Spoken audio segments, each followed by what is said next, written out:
What's going on, bottom line viewers? It's Mitch back here with another NFL video.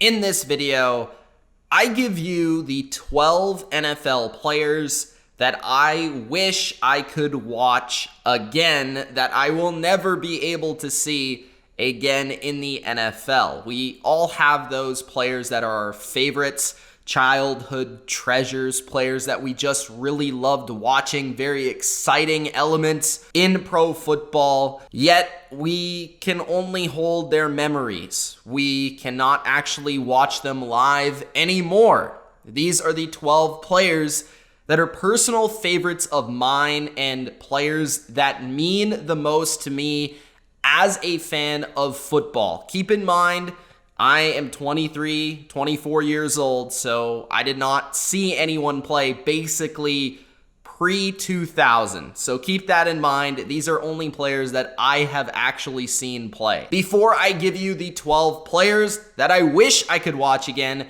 Gronk spike the like button, subscribe to The Bottom Line View for more NFL videos just like this, and comment below your 12 players or your player or two that you wish you could watch again in the NFL, but sadly, you'll never be able to. Kicking off the 12 players that I wish I could watch again, at number 11, LaDainian Tomlinson, LT. No, not Lawrence Taylor, but LaDainian Tomlinson of the Chargers, not the LA Chargers, but the San Diego Chargers. The Chargers of the mid-2000s were probably the team of my era that should have won a Super Bowl that never won a Super Bowl. I say this all the time, but those Charger teams were absolutely loaded with talent, spectacular on both sides of the football, and in the middle of it all was LaDainian Tomlinson. You had Peyton Manning in the Colts, you had Tom Brady in the Patriots, you had Big Ben in the Steelers, you had Ray Lewis and the Ravens, but the running back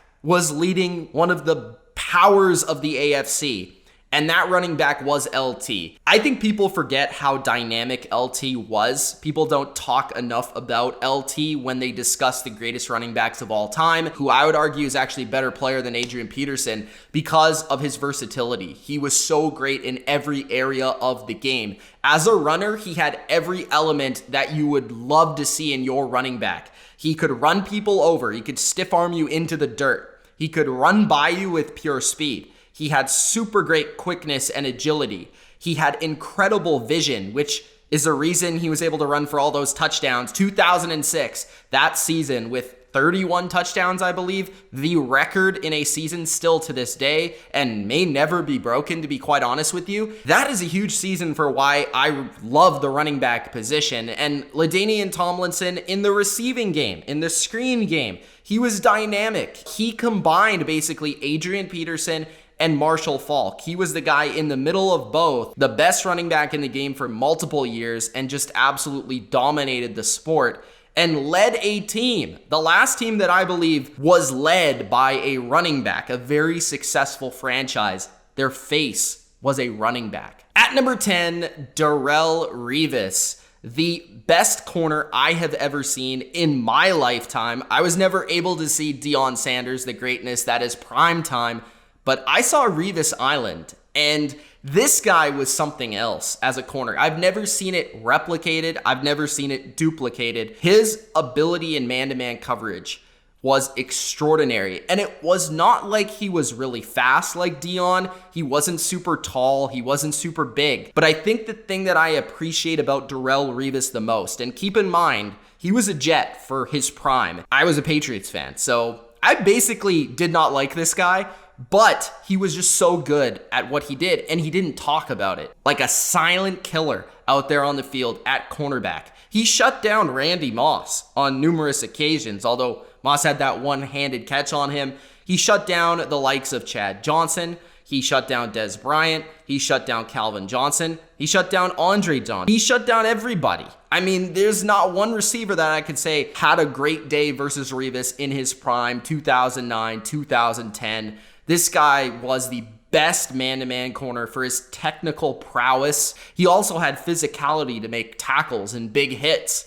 And his mind was the best I've ever seen at the corner position. He then goes to my favorite team in a season in the offseason where they lost Aqib Talib, and I felt like their Super Bowl odds, they were down drastically after they lost Talib because he was their only good corner. They get Rivas, and then all of a sudden this team goes to the Super Bowl and wins their first Super Bowl since 2004. So he was a huge part of that 2014 Patriot team, and in my opinion, the best corner that year as well.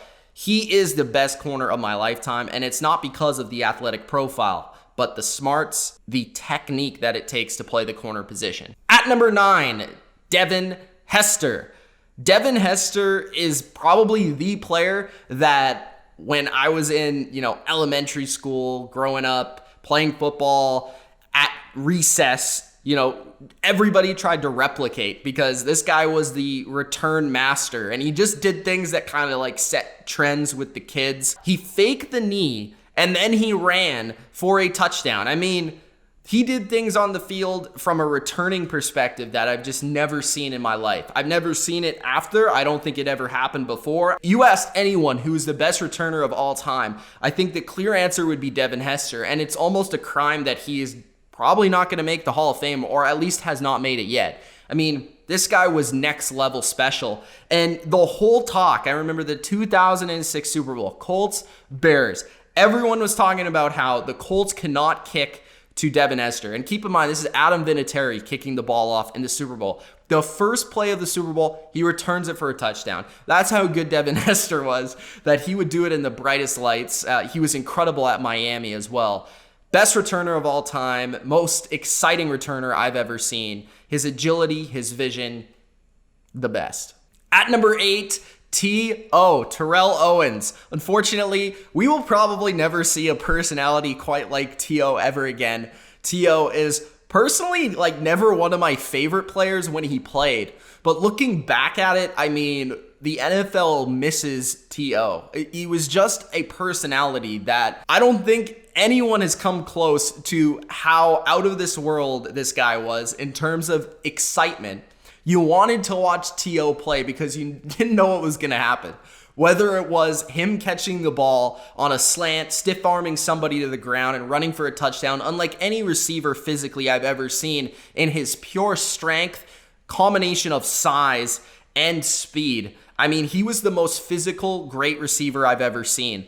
The thing about T.O. that kind of sucks is he had an incredible story on his way to the NFL. He was kind of a Cinderella story, and then he gets to the NFL and the narrative changes on him. He catches that pass versus the Packers to win the game, and then all of a sudden he becomes T.O. He does the star thing. You never knew what was going to happen with T.O. He could dance on the star, he could pose on the star, he could light up his coach, he could light up his quarterback. McNabb and him, the drama was great. Him in Dallas was epic. I mean, him and Tony Romo had a great combo. But then that's my quarterback in the press conference, arguably the best press conference we've ever seen, with the sunglasses and the crying and the touchdown celebrations, the ink on the football. Another guy that everybody on recess would replicate, ink in the football, or dancing, the dances he did. Just the different things that he was doing as a personality, I think was one of the first that set trends at the receiver position. At number 7, on the 12 players I wish I could watch again, Wes Welker. I know the guys in Discord are going to love this one, and they're probably going to comment below, Mitch, you love Wes Welker. But guys, I'm telling you, Wes Welker, for the younger folk, they don't quite understand what Wes Welker meant to my generation, because Wes Welker was just such a rare player, and we never saw a player like him before. He actually revolutionized football. He revolutionized offense. He created a position. And I think what we saw in Wes Welker was a receiver that before we never saw. We never saw a receiver that wasn't super fast. He wasn't super big, tall, physical. At that moment, we saw the Randy Mosses. We saw the Andre Johnsons. We saw the T.O.s. We saw the Chad Johnsons, but we never saw a guy like Welker. And I feel like Welker has opened up this entire space of the guys next in line, the Amendolas, the Edelmans, the Cooper Kupps, and even the Jarvis Landrys. And Welker was the first to do that. And Welker, in my opinion, is the best to do that. And in my opinion, Welker was the greatest to do it and probably deserves to be in the Hall of Fame. And when you look at the just 5-year stretch he had from 2007 to 2012 with New England, there's almost none better statistically. Just take a look. I always believed he was the superior player to Edelman. Although Edelman has the better playoff moments, Welker was by far the better pure player. And he was a route running extraordinaire, great chemistry with Tom Brady. And he was the guy that first went, as an athlete, a smaller guy for much of my life as an athlete, quicker, but never super fast, and a guy that was just tough. I looked up to Welker in a way. So that's why he's definitely one of those 12 players I wish I could watch again, because he just had such great determination and grit. At number 6, this may surprise some people out there that don't know me personally, but Tony Romo is at number 6 on the 12 players I wish I could watch again. Reason for this is because if you are my age, you understand how many big games Tony Romo played in just on a regular Sunday. I mean, because he was the Cowboys quarterback, Tony Romo was always put under the spotlight. And I was always a Tony Romo fan, pretty much since the day he took over for Drew Bledsoe in Dallas. Along with my dad being a Cowboys fan, it makes it easy to cheer for the Cowboys. So for Tony Romo, I think the thing that people underestimate about him is actually how good he was. During his career, there was a lot of hate on Tony Romo because he was the Cowboys quarterback and because, they never had that playoff success. But I would argue that with Tony Romo, he was getting teams to a place where they never belonged. Like, he played on teams that weren't very good. They had the star on their helmet, but those players, those teams, specifically defenses, and a lot of the offensive lines he had until he really retired. Reason he retired early is because he was beat up so much because the offensive lines were terrible. But Tony Romo carried a lot of teams, and Tony Romo, in my opinion, was kind of like my generation Brett Favre. Not as great of a player, but the way they played. Like, Romo played with this kind of reckless abandon style. He was very crazy to watch and crazy in a beautiful way. Like, he would make spin moves away from defenders and throw it off his back foot, but it would be perfect passes, great release. The way he threw the football just looked incredible to me. He had a swagger to him that was awesome. The number 9 just looked great. He was a part of a lot of Dallas teams that I just remember. So Tony Romo is certainly one of those players that if you were watching football for the last 20 years, you probably saw a lot of. At number 5, a combo. This is why it's the 12 players I wish I could watch again. I know that this is a list of 11, but I have them tied for a good reason. They were on the same team. It's Ray Lewis and Ed Reed. I can't go without talking about Ray Lewis without talking about Ed Reed. I can't talk about Ed Reed without talking about Ray Lewis. It just can't happen. And when you watch the Baltimore Ravens, that was the team that, for my Patriots, I never wanted to play. Because I understood how tenacious these teams were led by these two individuals. I understood how intelligent these two guys were on the field and how much of a playmaker Ed Reed was. Just go back and watch the 2009 documentary of Bill Belichick, him talking to Brady, the soliloquy he brings to the table about Ed Reed. And that just tells you everything you need to know about how good of a football player he was. He was just everything you want in a safety. To me, the most complete safety from a coverage to run defending to just playmaking standpoint. Ray Lewis was such a charismatic player. I don't think anybody on defense has replicated how much of a personality Ray Lewis was. And again, in an era full of quarterbacks, Drew Brees and the Saints, and Tom Brady and the Patriots, and Peyton Manning and the Colts. And then I brought up LT and the Chargers and Big Ben and the Steelers. Defensive players ruled the Ravens, yet they were a consistent team and a consistent force in the AFC, and that speaks to their leadership and their talent. At number 4, Michael Vick. I feel like Vick will be on a lot of lists for a lot of people. Michael Vick was probably, before Lamar Jackson, we never saw a quarterback like him before. And I'd argue we still probably haven't. I mean, I don't know if Lamar has reached the level of Michael Vick in terms of the impact he had on the youth and the impact that he had on culture. Michael Vick was extremely impactful on culture, not only for young people like me when he was playing, but also for just America in general. And I'll never really truly appreciate that, but I think just Michael Vick as the athlete was something extraordinary. He was just special the way that he could run, the way that he could throw. He had an arm like nobody's business. His quick release, the way he could just flick the football down the field for 50 yards. I think something that I'll never be able to see again that I wish I could was him coming back and being able to play for the Eagles. That was a special moment in football that I'll never forget. At number 3, Chad Johnson. Chad Ochocinco is definitely one of the 12 players I wish I could watch again. Not the best player I've ever seen play, although Chad Johnson is arguably a Hall of Fame player. And if I was voting for the Hall of Fame, I think I would, because I don't think you can tell the story of the NFL without Chad Johnson. This guy, let's just say it, he was the first to involve Twitter in the NFL. I mean, was he not? Am I wrong here? He was a huge personality. He was just such a great receiver. I mean, people forget how good he was. You could argue that beside Jerry Rice, Chad Johnson is the best route runner in the NFL history of the game.